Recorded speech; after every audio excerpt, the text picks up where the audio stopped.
नमस्कार दोस्तों। आज अपन रीट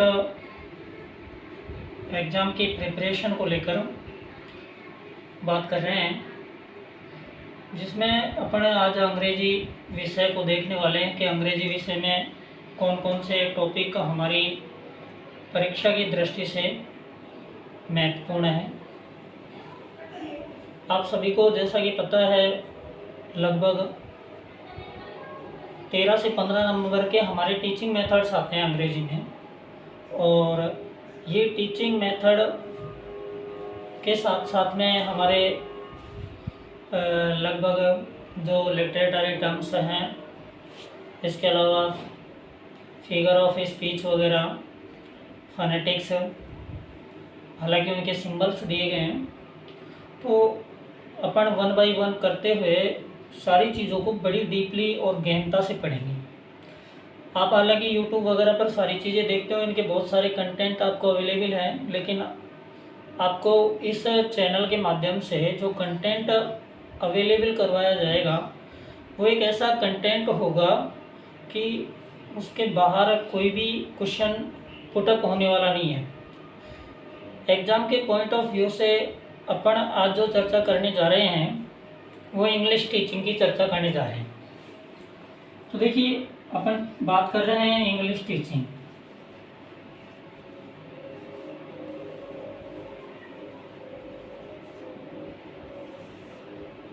समझने की बात है, पहली बात तो टीचिंग क्या है, दूसरी बात तो कि टीचिंग को किस तरीके से अपन को बच्चों को करवानी चाहिए।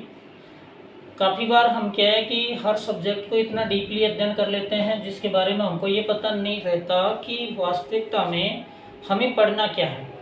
आज अपन एक प्रोसेस के माध्यम से पढ़ेंगे कि अंग्रेजी को प्राचीन समय में किस तरीके से पढ़ाया जाता था, नव मॉडर्न टाइम में हम किस तरीके से इसका अध्ययन करेंगे। तो देखिए, अपन बात करते हैं अंग्रेजी को, अपन बात करते हैं ट्रेडिशनल टीचिंग।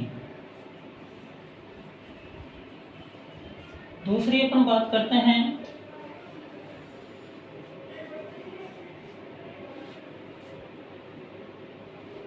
जो लेटेस्ट टाइम पर टीचिंग चल रही है, जिसको अपन कहा जाता है यानी पेडागोजी,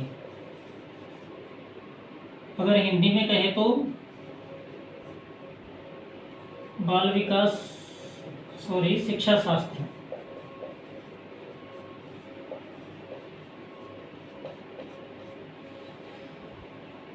यानी इंग्लिश टीचिंग की अपन बात कर रहे हैं, जिसमें अपन ने ये बताया कि एक तो ट्रेडिशनल टीचिंग थी, यानी पारंपरिक जो पुरातन समय से चलती आ रही थी, और उसमें क्या होता था, इसमें डिलीवर टू कंटेंट।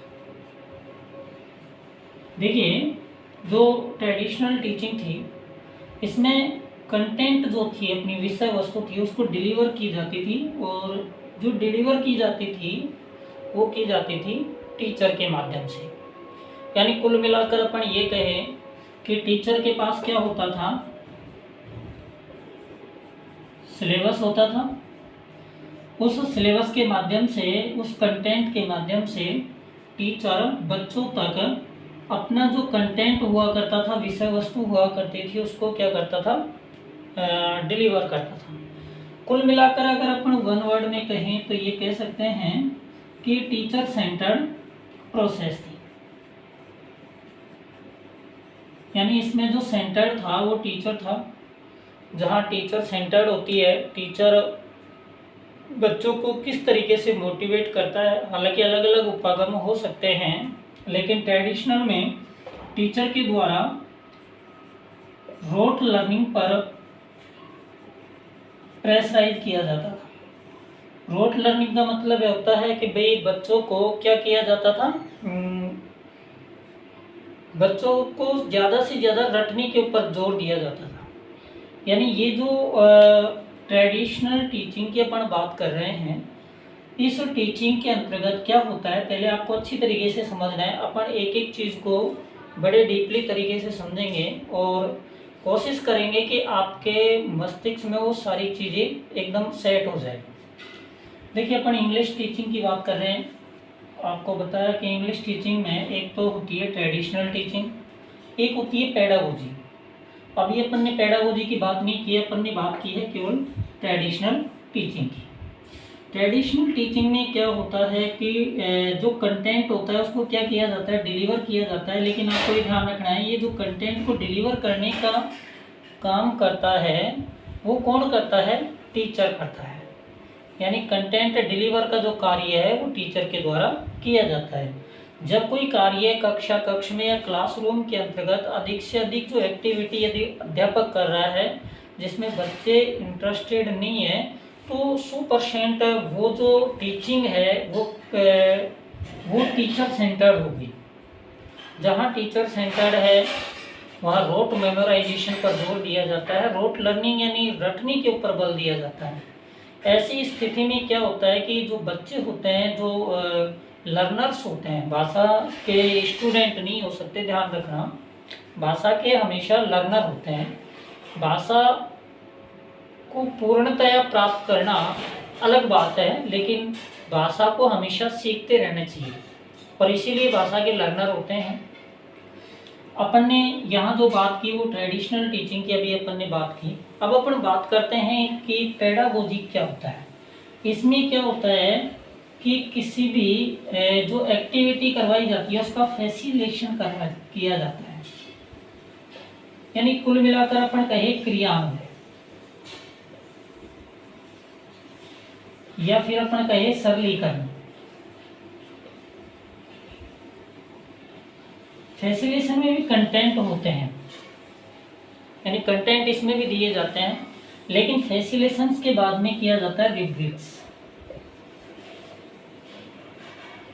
और इसका अर्थ होता है विकास सूची। रूब्रिक्स का मतलब होता है विकास सूची। अपन इसमें ये कहेंगे कि जो शिक्षा शास्त्र है इसमें जो टीचर होता है ओनली फॉर एक फैसिलिटेटर का काम करता है। एक तरीके से अपन ये कहे कि अध्यापक एक सुविधा प्रदाता है।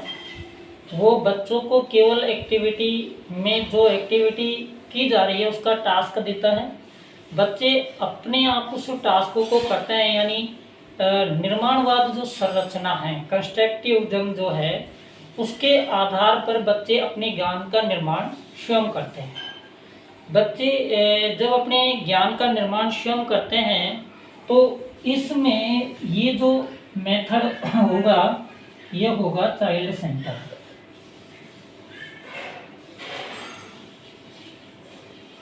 यानी चाइल्ड सेंटर है। आपको एक बार मैं फिर से बता देता हूँ। देखिए, अपन जो चर्चा करने जा रहे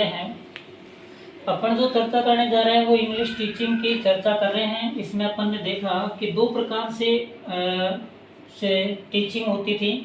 जो मॉडर्न एज है उसमें पेडागोजिकल टीचिंग होती है, यानी शिक्षा शास्त्र के माध्यम से टीचिंग होती है। इसमें एक फैसिलिटेशन का काम किया जाता है। अध्यापक जो होता है एक फैसिलिटेटर का काम करता है।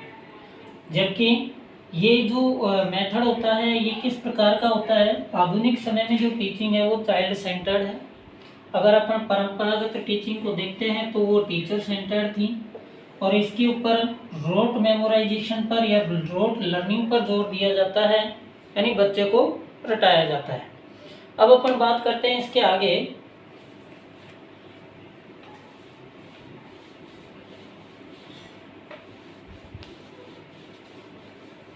तो देखिए, इसके आगे अपन बात करते हैं सबसे पहले लैंग्वेज। पहला प्रश्न आपके माइंड में आना चाहिए कि लैंग्वेज क्या है, व्हाट इज लैंग्वेज। लैंग्वेज को अपन किस तरीके से समझ सकते हैं, तो देखिए इसकी एक डेफिनेशन है। Language is a process oblique medium oblique form of communication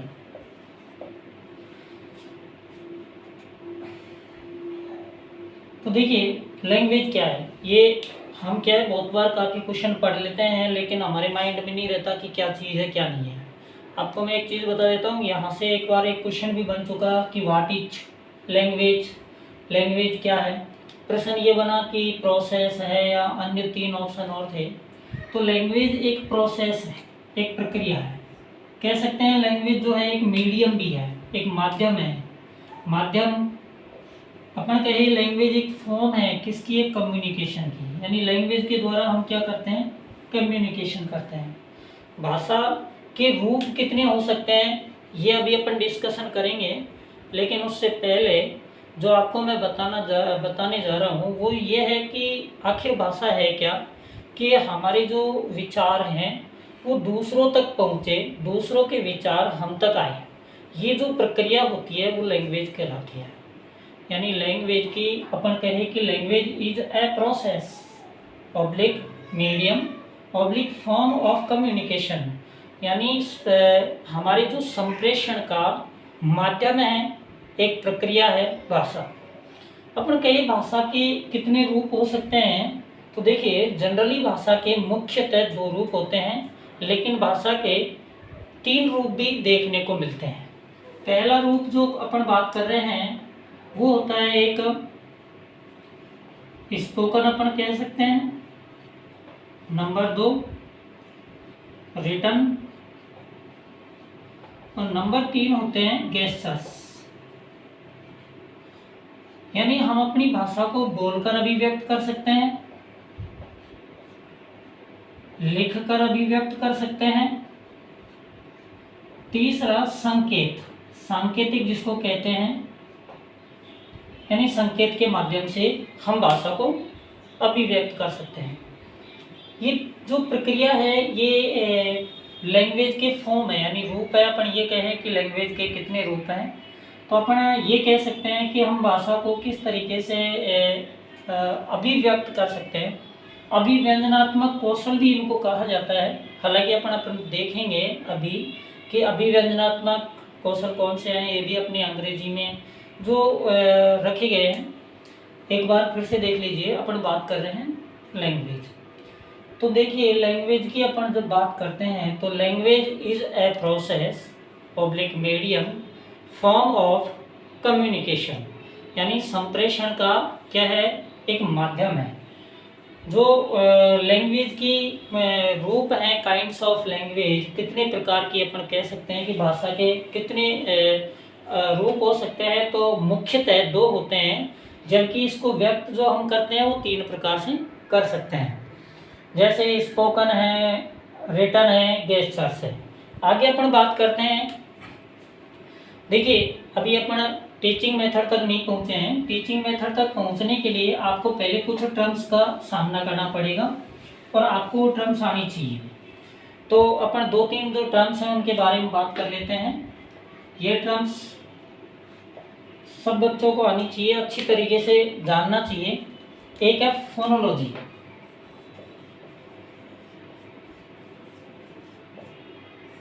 what is phonology?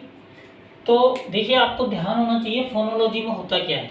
Phonology का हिंदी अर्थ होता है ध्वनि शास्त्र।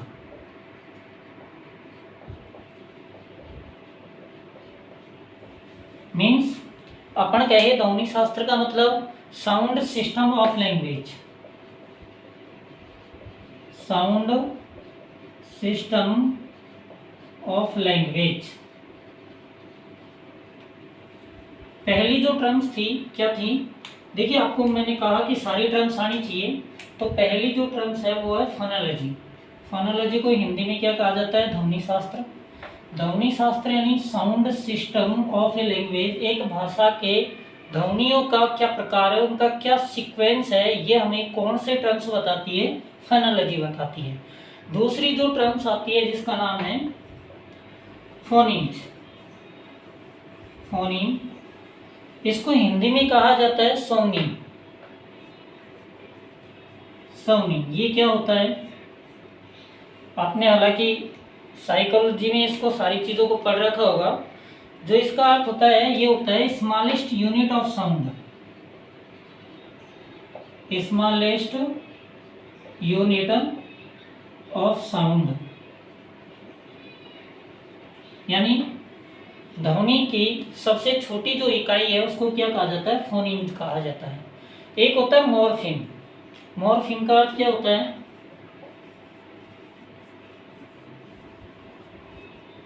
मॉर्फीम का अर्थ होता है रूपीम, और रूपीम का अर्थ भी आप जानते होंगे, स्मॉलेस्ट यूनिट ऑफ मीनिंग।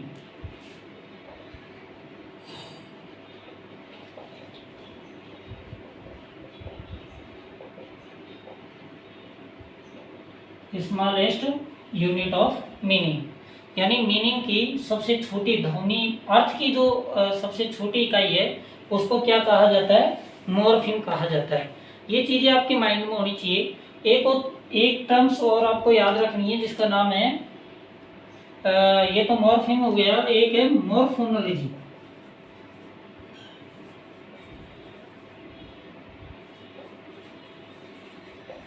और इसका मतलब होता है शब्द विज्ञान। ये किससे डिपेंड, ये जो काम करती है वो क्या काम करती है? तो देखिए, वर्ड फॉर्मेशन में, वर्ड फॉर्मेशन, किसी शब्द का जो निर्माण किया जाता है वो किसके द्वारा किया जाता है? मॉर्फोनोलॉजी के द्वारा किया जाता है। आपको एक बार ये सारी चीज़ें याद होनी चाहिए, और अगर कोई स्क्रीनशॉट लेना चाहे तो ले सकता है। तो देखिए, अपन बात कर रहे हैं कि ये टर्म्स जो हैं, ये 2-4 टर्म्स है, ये आपको याद होनी चाहिए। 2-4 टर्म्स की अपन बात कर रहे हैं। एक दोबारा से देखिए, अपन ने जो बात की, एक तो बात की अपन ने फोनोलॉजी की। फोनोलॉजी को क्या कहा जाता है भाई? ध्वनि शास्त्र कहा जाता है, यानी sound system of a language. ये क्वेश्चन बहुत बार आ चुका है एग्जाम में, सेकंड ग्रेड के एग्जाम में आ चुका है। फोनीम का मतलब होता है सोनीम, और ये किसी भी ध्वनि की सबसे छोटी जो इकाई होती है उसको सोनीम कहा जाता है। अंग्रेजी में इसको फोनीम कहा जाता है। मॉर्फीम का अर्थ होता है रूपीम, और ये किसी भी अर्थ की सबसे छोटी जो इकाई होती है, यानी smallest unit of a meaning is called morpheme. Morphonology यानी शब्द विज्ञान, ये होता है वर्ड फॉर्मेशन। हम किसी शब्द को किस तरीके से बनाएं, किस सिंटैक्स के आधार पर बनाएं, वो हमें सिखाता है मॉर्फोनोलॉजी। अब अपन बात करते हैं यहाँ के आगे कि अपन को, चूँकि अपन को टीचिंग मेथड पढ़ने हैं, तो टीचिंग मेथड पढ़ने से पहले अपन को कुछ हमारे अंग्रेजी में स्किल्स दी हुई है। हालांकि हिंदी में भी स्किल दी हुई है, लेकिन अंग्रेजी में जो स्किल्स हैं वो देखिए कितनी स्किल होती हैं? 4 स्किल्स। एक बार गई बार शायद इनका एक क्वेश्चन आया था, जो तो इसमें क्रम ही पूछ लिया था कि इनका जो क्रम होता है वो क्या होता है। तो देखिए, इसका जो क्रम होता है वो होता है LSRW।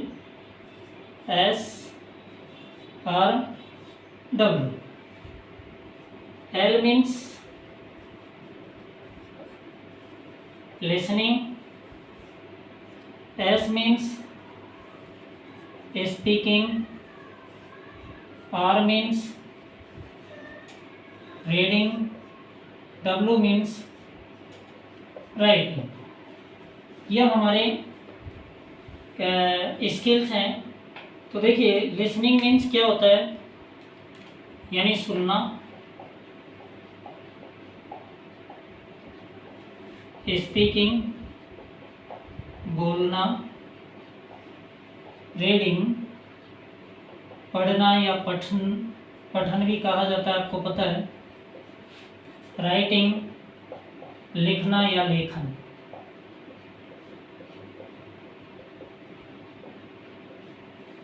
यह हमारे 4 कौशल हैं।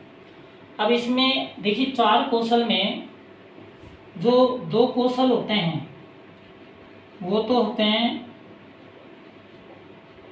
रिसेप्टिव कह सकते हो इनको, या पैसिव स्किल कह सकते हो।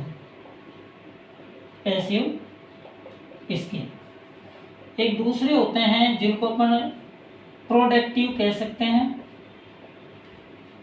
या फिर उनको कहते हैं अपन एक्टिव स्किल।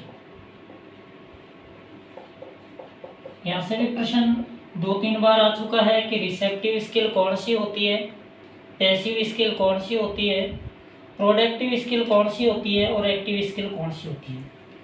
तो देखिए रिसेप्टिव स्किल की बात अपन करते हैं तो रिसेप्टिव या जो पैसिव होती है ये तो होती है पहली और तीसरी यानी एल और आर।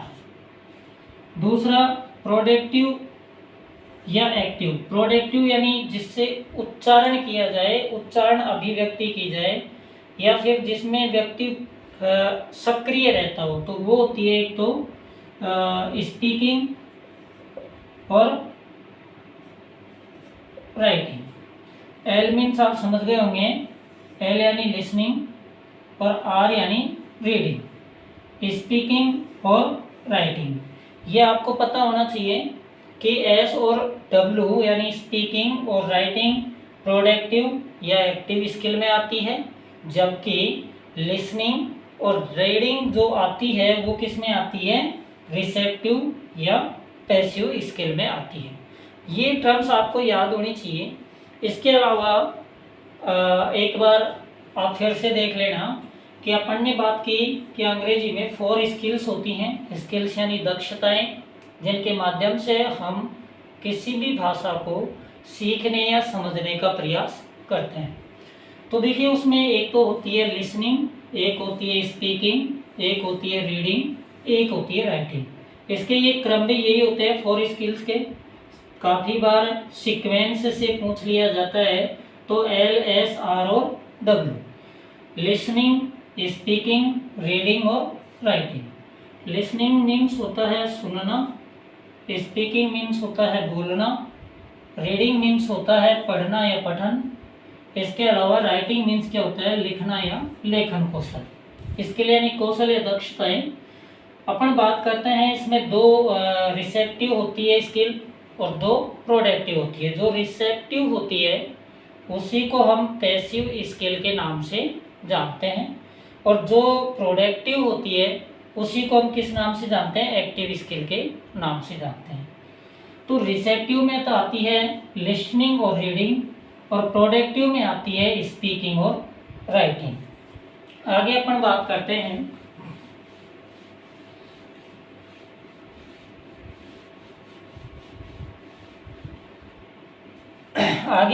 करते हैं एस्पेक्ट ऑफ ए लैंग्वेज, यानी ऑफ लैंग्वेज, भाषा के जो पक्ष है वो कौन कौन से हैं। यहाँ से बहुत बार क्वेश्चन आए हैं एग्जाम में, काफ़ी प्रश्न आए हैं, आपको याद होनी चाहिए कौन कौन से पक्ष हैं। तो देखिए पहला पक्ष है सिमेंटिक। अभी बताया जाएगा आपको एक एक पक्ष को। सिमेंटिक एस्पेक्ट क्या होता है, एस्पेक्ट बात करते हैं। चलो सिमेंटिक एस्पेक्ट ये किससे रिलेटेड होता है, ये होता है related to understanding,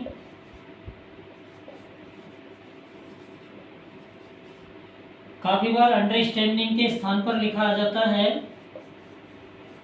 comprehensive,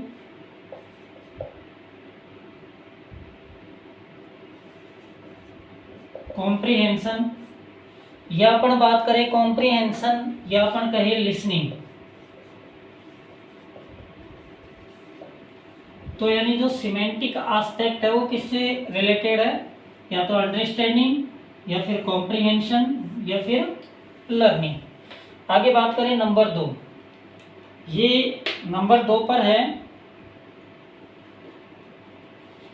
phonetic.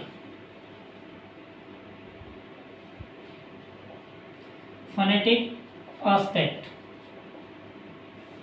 और ये किससे रिलेटेड है, फनेटिक एस्पेक्ट की यदि अपन बात करें तो रिलेटेड टू साउंड एंड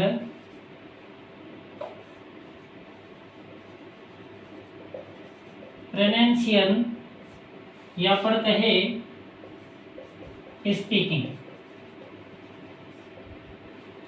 यानी फोनेटिक जो एस्पेक्ट है वो साउंड से यानी उच्चारण से, ध्वनि से और उच्चारण से, कुल मिलाकर कहे स्पीकिंग से रिलेटेड है। तीसरा आता है ग्राफिक एस्पेक्ट।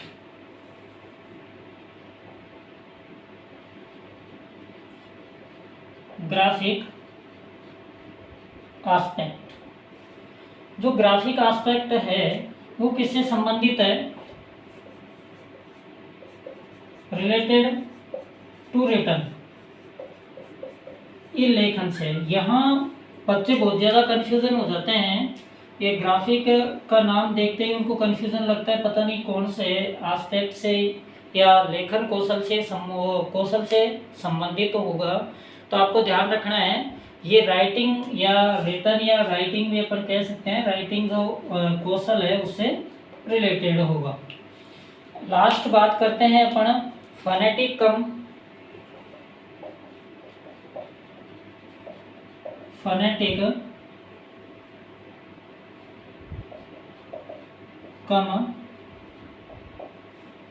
ग्राफिक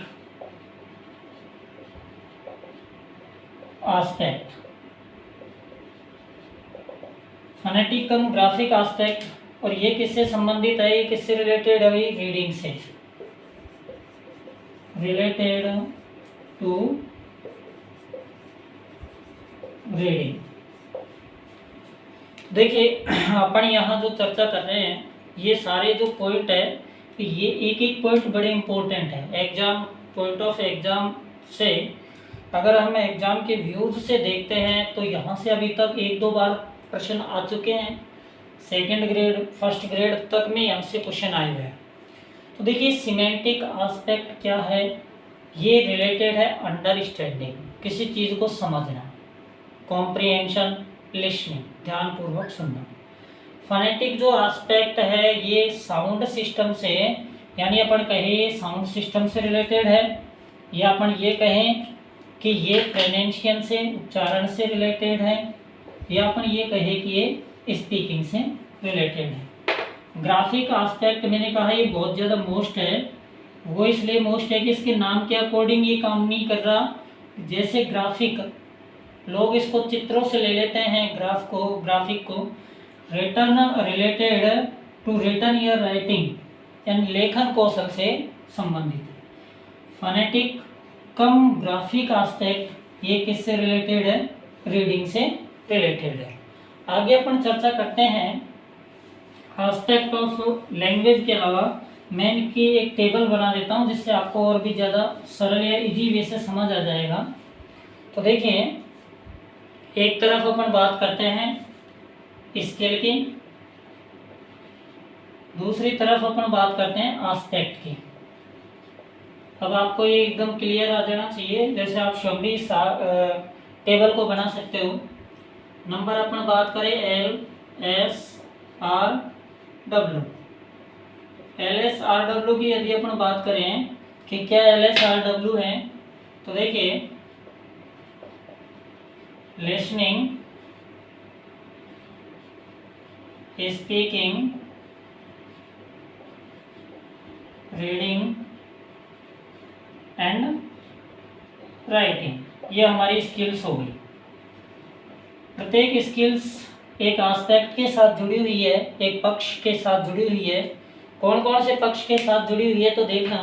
हालांकि अभी अभी आपने इन सारी चीज़ों को देखा है तो आप लोग इसको स्वयं भी तैयार कर सकते हो और आपको तैयार करना चाहिए। तो देखिए लिसनिंग जुड़ी हुई है सिमेंटिक से,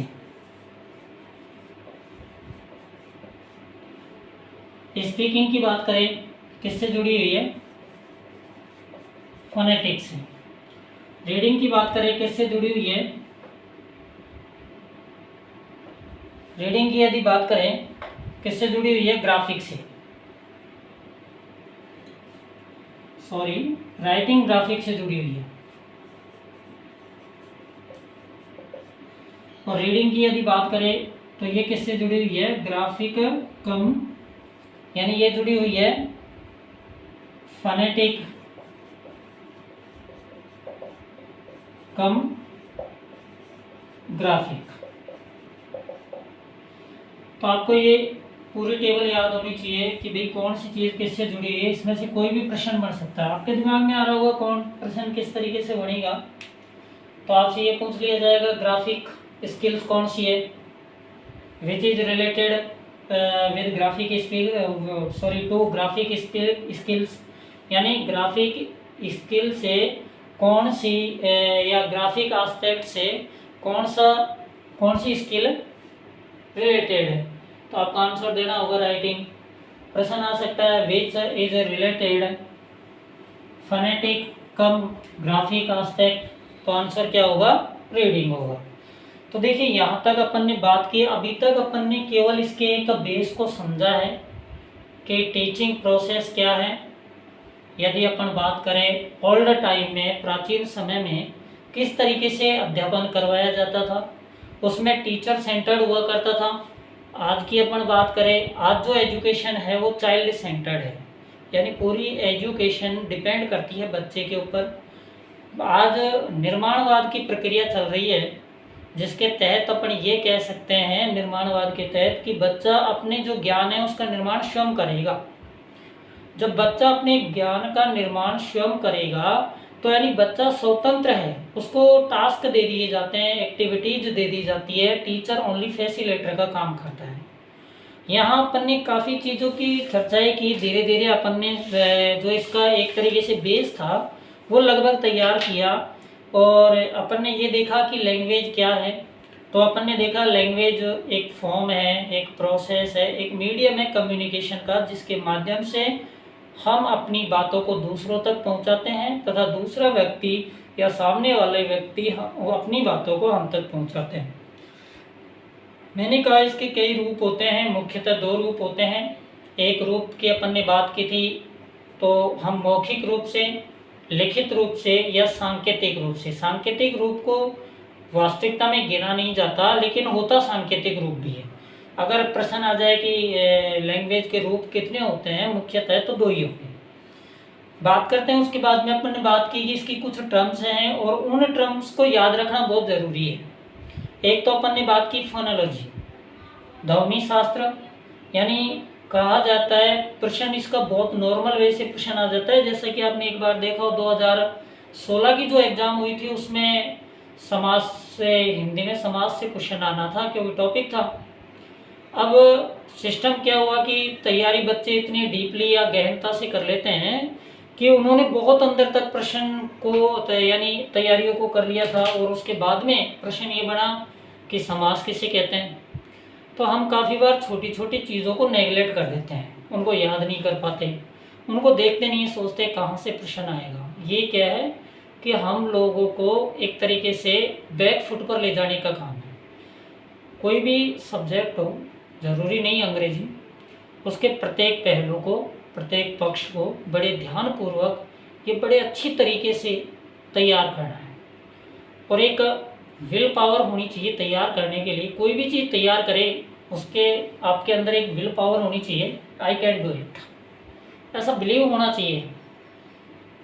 देखिए ऑल थिंग्स आर पॉसिबल, सारी चीज़ तुम्हारे लिए संभव है। आपको अभी बताया, लेकिन उसके लिए क्या होनी चाहिए, विल पावर होनी चाहिए।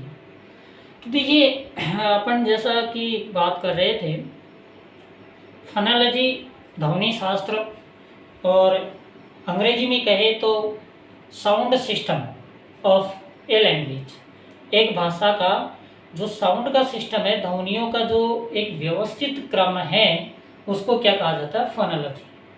फोनीम्स मैंने अभी बताया, स्मॉलेस्ट यूनिट ऑफ साउंड, ध्वनियों की जो ध्वनि है उसकी सबसे छोटी इकाई, ध्वनि की सबसे छोटी इकाई क्या कहलाती है, साउंडिंग कहलाती है। एक मॉर्फिम्स होता है, रूपिम, और ये होता है स्मॉलेस्ट यूनिट ऑफ मीनिंग, यानी अपन कहें मीनिंग की सबसे छोटी या अर्थ की सबसे छोटी इकाई जो होती है क्या होती है, रूपिम होती है। एक होती है मॉर्फोनोलॉजी, और ये होती है वर्ड फॉर्मेशन, यानी शब्द विज्ञान, कैसे शब्द बनाए जाते हैं। 4 स्किल्स की बात की, L, S, R O, W। L means listening, S means speaking, R means reading, और W मीन्स राइटिंग। यानी सुनना, बोलना, पढ़ना और लिखना, ये क्रम है स्किल्स का। ये को रिलेटेड होते हैं एक दूसरे से। अभी अपन इसके आगे सिद्धांत जैसे स्किल का टॉपिक आएगा, अपन उन सिद्धांतों की बात करेंगे कि एक दूसरे से अंतः संबंधित होते हैं, एक के बाद ही दूसरे का विकास होता है। व्यक्ति को किन तरीक़ों से इनको समझना चाहिए और एक अध्यापक होने के नाते अध्यापक को किन कारणों के या किस सीक्वेंस में बच्चों को इन्हें पढ़ाना चाहिए। इसमें दो जो स्किल हैं या कौशल है वो प्रोडक्टिव है और दो रिसेप्टिव हैं। रिसेप्टिव को ही पैसिव स्किल कहा जाता है, जिसमें नाम आता है लिसनिंग का और रीडिंग का, तथा दो जो प्रोडक्टिव स्किल है उनको ही एक्टिव का स्किल कहा जाता है, जिनमें नाम आता है स्पीकिंग और राइटिंग का। बाद में अपन ने बात की एस्पेक्ट, ये बहुत मोस्ट है। इसमें नंबर 1 आता है सिमेंटिक, नंबर 2 आता है फनेटिक, नंबर 3 आता है ग्राफिक, नंबर 4 आता है फनेटिक कम ग्राफिक। सिमेंटिक रिलेटेड है अंडरस्टैंडिंग से, कॉम्प्रिहेंशन से या कहे लिसनिंग से। फनेटिक रिलेटेड जो एस्पेक्ट है वो रिलेटेड है साउंड से और प्रोनाउंसिएशन से। प्रश्न बन सकता है कि साउंड और प्रोनाउंसिएशन से कौन सा एस्पेक्ट रिलेटेड है। ग्राफिक जो है वो राइटिंग से रिलेटेड है और फनेटिक कम ग्राफिक जो है वो रीडिंग से रिलेटेड है। अभी अपन ने यहाँ तक चर्चा की। अभी अपनी जो नेक्स्ट वीडियो होगा उसमें अपन शुरुआत करेंगे टीचिंग मेथड की, और जिसमें भी शुरुआत करने के लिए जाएंगे अपन सबसे पहले हम देखेंगे हमारी जो पढ़ने की क्रिया विधि है वो कैसी होगी। हम एक ब्लूप्रिंट के आधारित पढ़ेंगे और हम जो पढ़ाई करेंगे मेथड में उसमें एक भी पॉइंट ऐसा नहीं होगा जो आपको ये लगे कि पॉइंट हमारी कोई काम का नहीं है। दूसरी बात, आपने YouTube पर बहुत सारी क्लासेज देखी होंगी, अनलिमिटेड क्लासेज डली हुई है, लेकिन जो कंटेंट आपको यहाँ प्रोवाइड करवाया जाएगा, मैं आपको इस चीज़ के लिए एश्योर कर सकता हूँ कि आपको एग्ज़ाम में टीचिंग मेथड से रिलेटेड यदि कोई प्रश्न बनता है तो अपने कंटेंट से वो बाहर नहीं होगा। धन्यवाद, मिलते हैं नेक्स्ट वीडियो में।